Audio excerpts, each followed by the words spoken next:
Hello, everyone. This is Sandipan from Samsung Research America, and I will talk about our work with Walter Scheirer, Kevin Bowyer, and Patrick Flynn at Notre Dame on the impact of facial shape and context on the face recognition performance of deep networks. So face recognition models nowadays require millions of images from thousands of subjects for state-of-the-art benchmark performance as shown by ArcFace models. However, the problem is most open source data sets like VGFace2 or MSCeleb1M, they're out of distribution due to privacy concerns.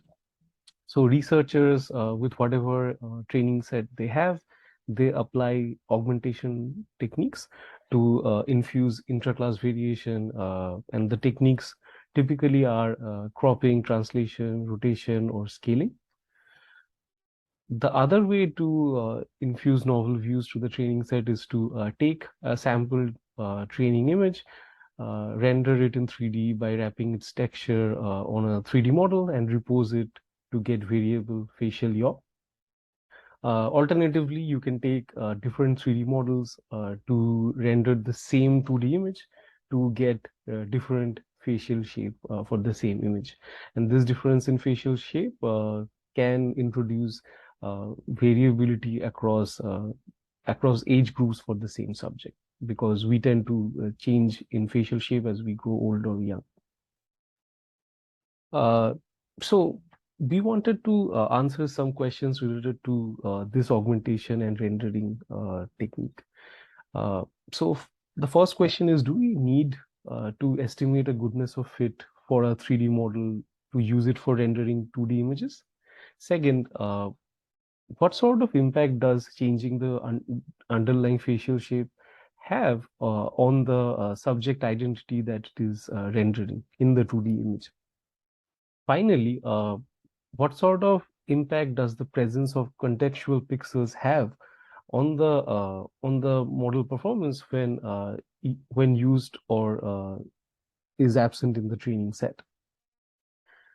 So for the first question, what we do is we take a set of 2D images and 3D face models, and using deep feature space and landmark points, we estimate a distance function for a given 2D image and a 3D model. Now, lower the distance value, better is the goodness of fit between the 3D model and the 2D image. Now, what we do is we compute a mean distance value for a given gender and ethnicity by averaging all such values for all the 3D models and the 2D training images. Now, we define any 3D model that has a distance value lower than this threshold M as well-fitting and ill-fitting otherwise. Now, when used to render 2D images, we find that there's no noticeable visual difference when well-fitting models are used for the rendering compared to ill-fitting models, as you can see here. For this given synthetic textures, there's very little difference in quality that you can estimate visually from these two sets.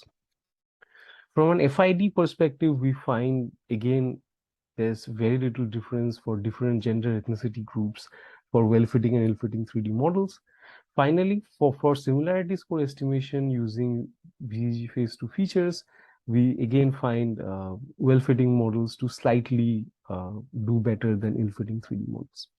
So it seems that as long as the gender and ethnicity are congruent between 2D image and 3D model used for rendering, we don't really need a rigorous function to estimate the goodness of fit between the two. The second question is, what sort of impact does the facial shape have on the overall subject identity that it is rendering in 3D?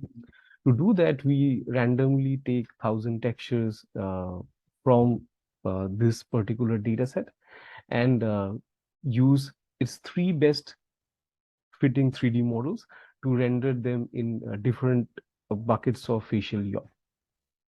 Now, what we do is we take the same underlying textures and render all of them using a single 3D model as well to get a consistent shape reference.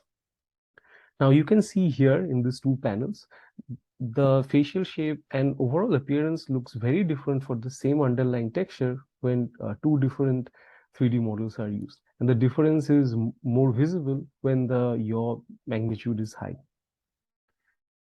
And this bar graph here shows that when the 3D shape is variable, the similarity score drastically drops compared to consistent shape, especially when the yaw value is high. And the features we use for this study are from VG phase 2 features again.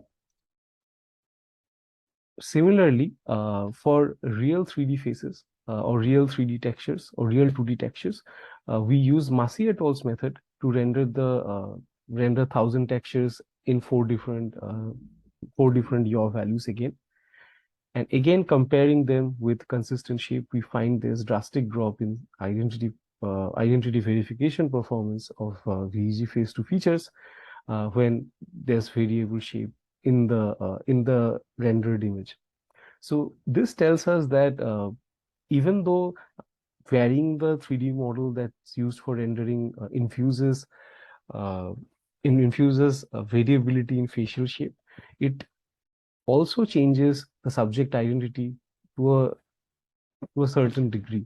So whether this is beneficial to model training, perhaps it's true, but we wanted to investigate and analyze how this impacts the shape itself. Finally, we also want to understand how contextual information affects the training, the performance of face recognition models. And for that, what we do is we take both synthetic textures from SRFE and real textures from Massey et al.'s method, and we project them to get real background for the Massey et al. Texture. And for SRFE textures, what we do is we take the GAN model proposed in this paper, and we generate synthetic background pixels for these same images. Now, now we prepare 4 different data sets for Massey and SRFE images, 2 having context and 2 without context, and training ResNet 50 model or fine-tuning the ResNet 50 model with these data sets. What we find out is that when tested with the same IJBB protocol, both data sets which have context in them, they generate much better performance for the same false accept rate compared to the data sets without any context. So definitely some sort of meaningful context can generate better performance in the models. So that's it from my side. If you have any questions, please let me know. Thank you.